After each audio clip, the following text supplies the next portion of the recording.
What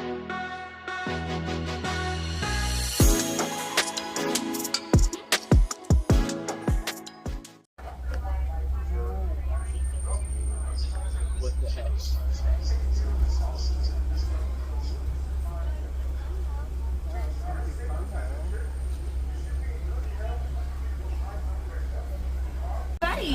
My name is Savanna. I'll be your safari guide today through the Harambe Wildlife Reserve.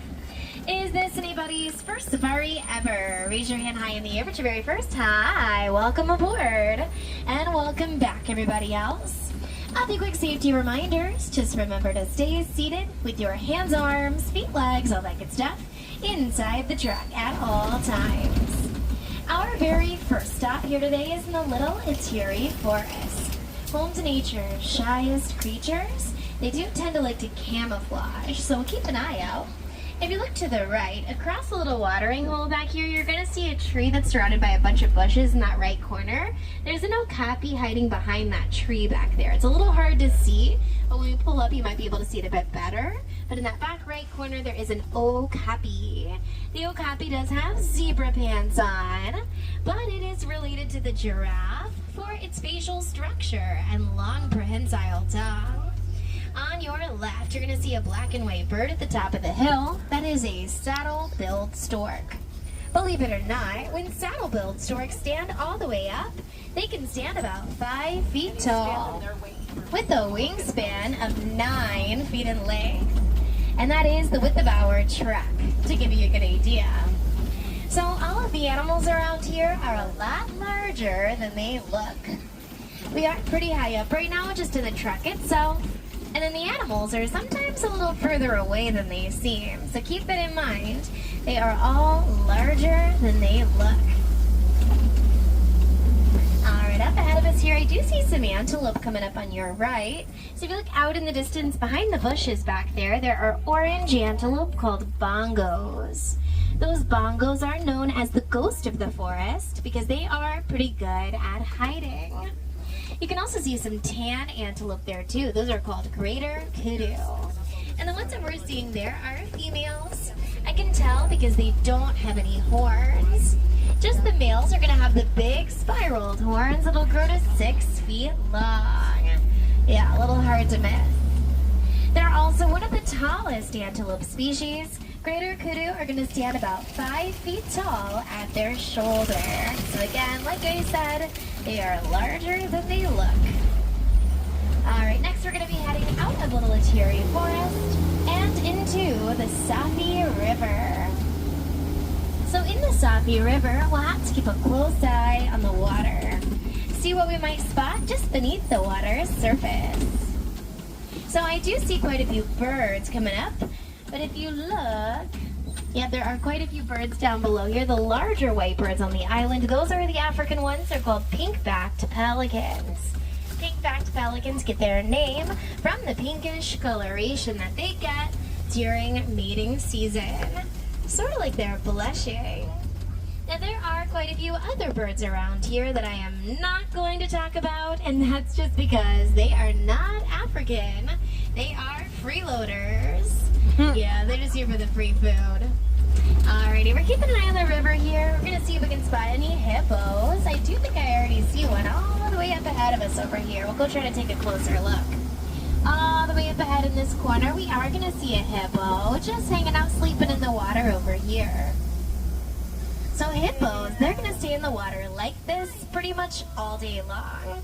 They actually stay completely underwater for over 8 minutes at a time, but this hippo's found a little shallow area to snooze. We can see there's another hippo down below in these, between the two islands right here, just down in the water.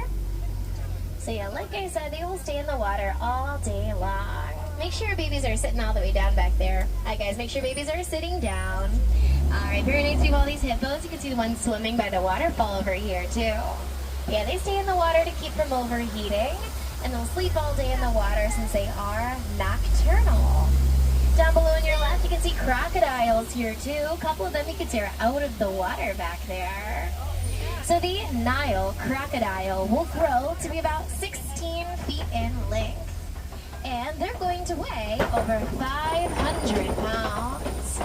Those strong jaws crush the bones of their prey, which could be anything from small fish to, well, you know, just about anything that crosses in its path. They can actually eat up to half of their own body weight in a single feeding. That is 250 pounds of food. When crocodile lay eggs, they also roll those eggs in their mouth to help them hatch. And if they feel like their babies are being threatened, they will also put them in their mouth. So those strong jaws that crush the bones of their prey also help to protect their babies. And this is my favorite view of the whole safari. The beautiful savanna landscape is maintained by the animals that inhabit it. So elephants are going to knock down the trees. Now that's going to make all of these big open pathways for the migratory species to pass through. Giraffe are going to prune the trees, and the antelope will mow the grass. Out towards your right here, we can see closest to us one of the zebras. We can also see there are little tiny antelopes scattered about in this corner too. Those are called springbok. Now the springbok, believe it or not, they're one of the fastest land mammals. Springbok can go up to 55 miles per hour. That's almost as fast as a cheetah. We also saw the zebra there too. That was one of the Hartsman mountain zebra. They are black with white stripes, and no two zebra have the same stripes. They are unique, like a fingerprint. So because no two zebra have the same stripes, one of the ways that we're able to keep track of zebra populations is by scanning them like a barcode. Whenever a baby zebra is first born, it'll actually imprint on its mother's stripes. It's always able to spot its mother in any group of zebra. On your left, you're going to see a couple dark brown sable antelope. The sable antelope are going to use those curved horns to defend themselves against predators, like lions that can pounce upon them. So they are pretty fearless. In a fight or flight situation, sable antelope will almost always choose to fight. Down below on your left here, we're getting another view of a zebra. This is another one of the Hartsman mountain zebra. I can tell these are Hartsman mountain zebra by their very thick stripes that are very spread out. If you make your way down the Gorilla Falls Trail today, you could find grabby zebra on the trail. Grabby zebra are going to have much thinner stripes that are much closer together. These Hartsman mountain zebra also have a little bump at the bottom of their neck that's called a dewlap. And only the Hartsman mountain zebra will have that little bump on their neck called a dewlap. You'll see the grabby zebra do not. And then there's a little tiny s'mores on legs, the springbok we can see one more time over there. Up ahead though, we are going to make our way towards quite a few more animals. I'm going to point them out, but they're a little hard to see. There's a little pathway out towards your right. If you look on the other side of the pathway, in the bushes, those are wildebeest. Laying in the bushes on the other side of that little pathway there. The wildebeest do migrate in very large herds. The largest recorded was 1.5 million. And they're going to travel 500 to 1,000 miles every single year. So when they go to sleep at night, they do sleep in rows. That way, if any predator should come upon them, they can all just jump straight up and take off running in the same direction. Up ahead here, we're going to see some of the tallest land mammals. There are quite a few giraffe all scattered about over here. So giraffe are going to tower 18 to 20 feet tall as the tallest land mammal. And all of the giraffe we're seeing are adult giraffe. On your left, you're going to see this large tan antelope here too. There's another wildebeest there as well. This is an eland we're seeing. This is actually the male. And to give you a weird idea of the perspective, he stands 6 feet tall at his shoulder. I know you think I'm lying. They are way larger than they look. So he stands 6 feet tall at his shoulder. His shoulder is the height of a baby giraffe whenever it's first born. Within their very first hour of life, giraffe are already standing up and walking around. And these are all Maasai giraffe that we're seeing with their messy and splotchy looking dark spots on their coats. They've also got those two little knobby things on the top of their head. Those are called ossicones. And both male and female giraffe will have ossicones on the top of their head. They do spend most of the day eating. Giraffe are pretty much constantly eating 20 hours a day. Then yeah, to your left there are some mandrills you can see from here. We're probably going to see them again up ahead. You can start to see them out towards your left. One of the largest monkey species. The males do weigh about 100 pounds. On your right, you're seeing an African bull elephant, one of the boys. Male elephants do tend to be a little bit more solitary. So they do hang out for the most part by themselves. But then yeah, we can see the monkeys out towards your left on top of that rock formation back by the trees there. These are some of the girls you're seeing. The males are way larger and they've got that red and blue coloration on their face that gets brighter as they get more excitable. Alright, so we did see that one male back there to your right, the male elephant. We're going to go see if we can find any more elephants up ahead. So as I was saying, the males are a little more solitary, though sometimes they will form bachelor herds. And they do leave the herd with their mother in their teenage years. And their mother's herd is much larger. It's comprised of multiple family groups. So all of the females and all of their young are led by a matriarch. She's the oldest and wisest of the herd. And she can remember where she's been, even if it's been decades since she's been there. So she knows all the best watering holes. Towards the evening, that's when those little family groups are going to break off from the large herd to find somewhere to rest for the night.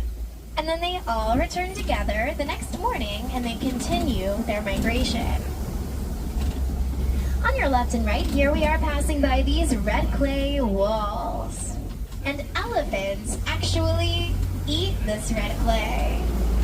I know, pretty gross. It does provide a lot of nutrients for them though. They also use the red clay kind of like a natural sunscreen, along with sand or dirt. Now you can see there is one elephant way out in the distance over there. I'm going to try to see if there's any other ones that are a little closer, but there is one you can see way back in the back there. As I was saying though, oh yeah, you can see a couple coming up on the other side of these trees and rocks. So like I said, the elephants use just about anything they can find around them as a little bit of sunscreen. Sometimes they use sand or dirt, or even sometimes their food. They also use their ears as personal fans. They can lower their body temperature by 10 degrees just by flapping their ears. So we'll get to see these girls one more time up ahead here in a second, but we're going to be hanging out, unfortunately, right here where we can't really see anything very well. There's a rhino in the road up ahead, so we're going to hang out for just a second. Yeah, rhinos are one of the most spotting. Where did they go off to? Oh yeah, you can see them in the back left corner over there. And you can see they are flapping their ears. Like I might have mentioned already, they do use their ears like fans. They have quite a few veins on the backs of their ears. So when they brush that cold air up against their bloodstream, that's going to cool down their entire body. We are still back on the move as far as I'm aware, but we're going to be kind of stopping and going for a little bit while we make up from that rhino in the road. Some of you might also be able to see there are some giraffe. We're going to see one more time over to the right, so we'll get a better view of them too here in just a second. But yeah, we're going a little slow right now, still making up from that rhino that was in our way. But yeah, we can see the giraffe coming up one more time over here too. The rhino's going to be way far up ahead of us. I heard it on the radio, so yeah. Actually, no, I just sensed it. I just knew. Anyway, we're making our way up ahead towards the watering hole over here. Elephants often hang out at watering holes like this one. They gotta stay hydrated. It's a great socialization hotspot. But they also love to go swimming, especially whenever it's raining. The elephants don't really like to have the rain hit them on their backs. So sometimes, to avoid the rain, they do go for a swim. They're back in the way. We made it so far. Alrighty, yeah, they're being very stubborn.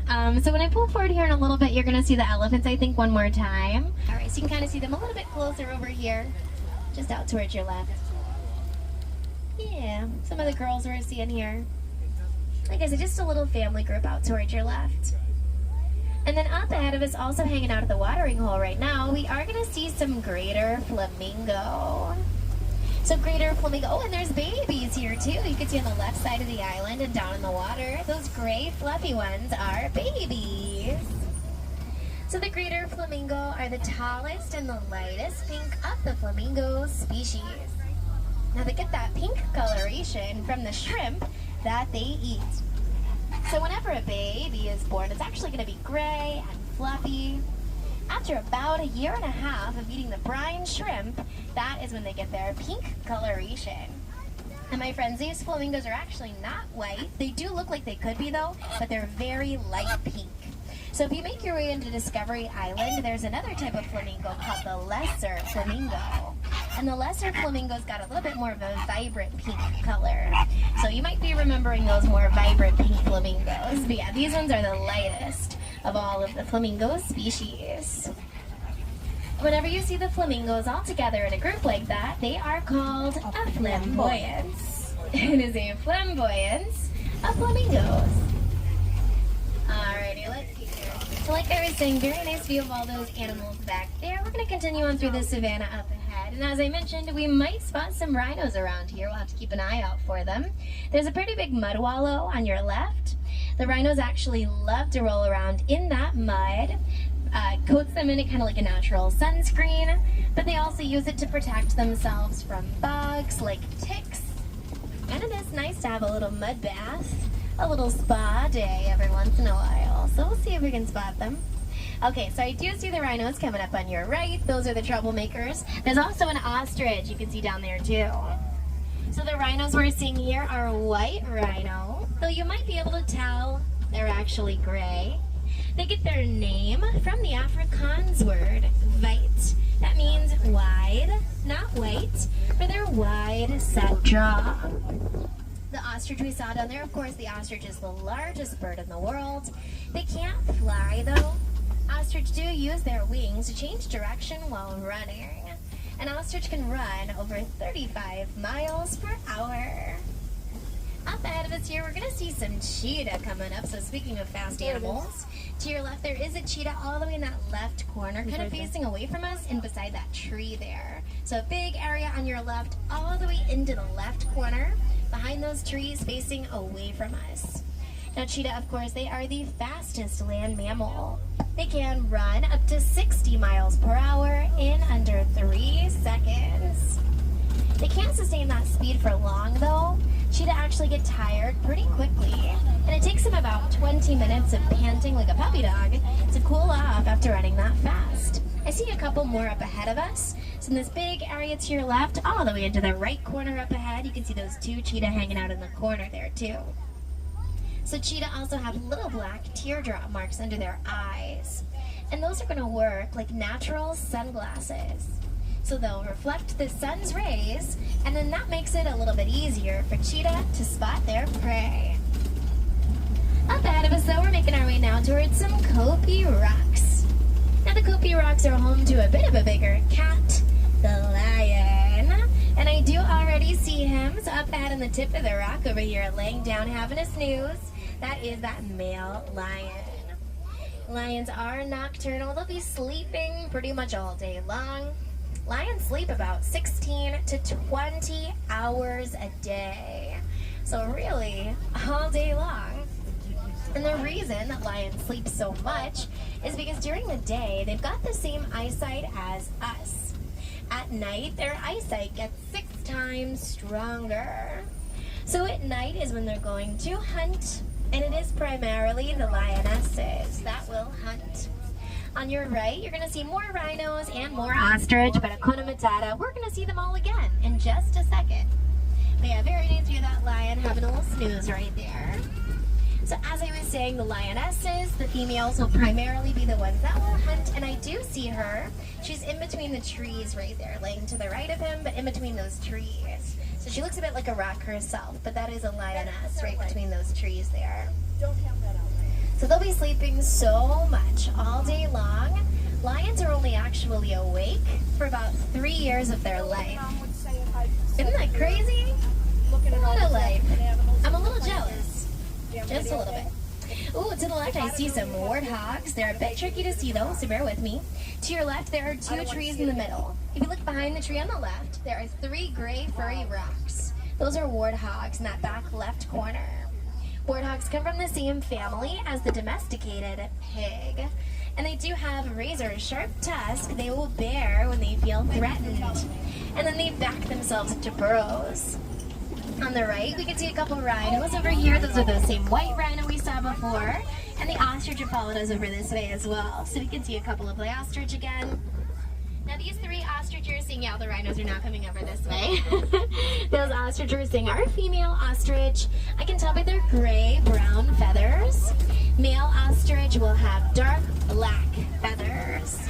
You get a very nice view of those rhinos and ostrich. And if you look to your right, coming up over here, there's a little road. If you look to the right of the road, there's ostrich eggs. Ostrich eggs are also very large. They're going to weigh around 3 pounds each.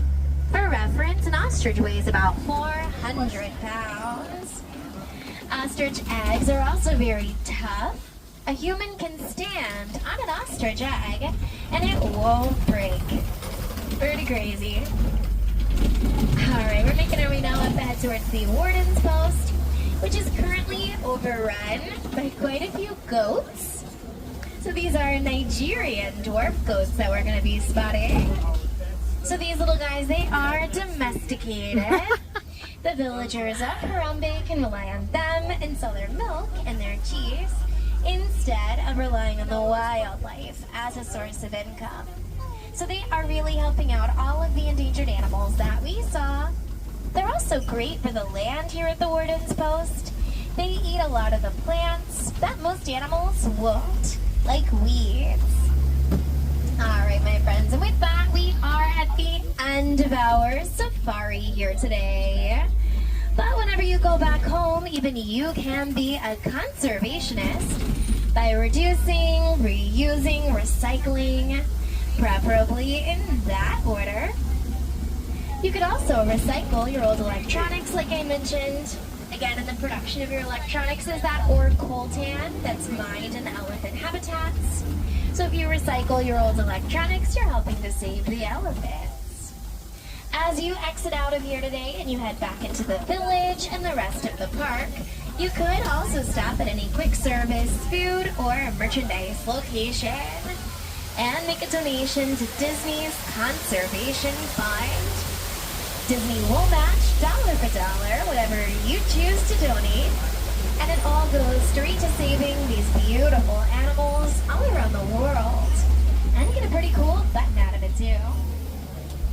Alright, my friends, so we are going to be passing by a couple of docks up ahead of us here. We're actually not going to dock here. We're going to go all the way back up to where we left off at today. But Hakuna Matata, no worries. I'll keep you all entertained. I am going to make a quick call to the warden.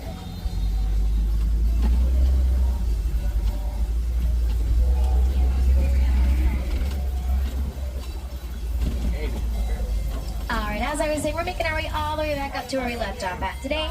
While we're on our way up there, though, make sure you're taking a quick look around you to collect all of your personal belongings. You don't want to leave anything behind. It is a long walk back to Africa. Now, when we do get back to our dock here, in just a moment, you are going to notice at the back of the dock there is a ramp. If you go all the way down that ramp and go left, that's going to put you already on Gorilla Falls Exploration Trail. Lots of really awesome African animals to see down there, so definitely go and check them out. That trail has gorillas and hippos and all kinds of cool animals to see down that way. So you have to go and see them. That trail is accessible, so you can take wheelchairs or ECVs through that trail. I definitely recommend it. It is a little bit uphill, downhill, so definitely take those with you. Yeah, that trail takes about 15-20 minutes to make your way through, and like I said, it is accessible. Go and check out those animals. Now, if you've already been down the trail today, or maybe you're planning to go a little bit later, no worries, you can head to the right at the bottom of the ramp. That takes you out of the trail and back to the rest of the park. So left will be Gorilla Falls Trail, right will take you back to everything else. While you're on your way back to everything else, you're going to be passing by 2 stroller parking lots. So if you came through the line with the stroller, or maybe another wheelchair or scooter that you did not leave at our dock, the first lot you're going to find is that standby lot. Anything that came through the line with you and was pulled and parked before you got to us. If you came through the lightning lane today, you may have left your stroller out front of the attraction. If they had you park your stroller before you entered the line, continue across the bridge, and that's where you're going to find your lightning lane stroller. So then it's out of the village of Harambe here in Africa, and that is the only way to get to Rafiki's Planet Watch. About Rafiki's, there is quite a bit to do. There's a little petting zoo. You can pet some cute animals, like those goats that we just saw. There's also our Animation Academy. You can learn how to draw some of your favorite animal characters from some of your favorite Disney movies. But of course, the main event at Rafiki's Planet Watch is our Animal Nutrition Center and Hospital. So if you want to know a little bit more about how we care for the animals in Animal Kingdom, that is the place to go. So lots to see and do and learn at Rafiki's Planet Watch, and the only way to get there is by taking the train, and the train will close at 4:30. Keep that in mind, they close at 4:30. And while you're taking the train up to Rafiki's Planet Watch, you're going to pass by some of the barns where the animals from the safari sleep at night. So you might see some of the animals from the safari back there too. They go there during the day sometimes. When you don't see them out on the safari, it's because they're back in their barns. So yeah, definitely take that train up to Rafiki's Planet Watch today. We say Kwaherini. I can also say Asante Sana, Kwaherini. Thank you and go well. I do hope you all have a great day today here at Animal Kingdom, or wherever your adventures may take you. Once again, my name is Savanna, and for any wilderness explorers, your truck's name is Simba One.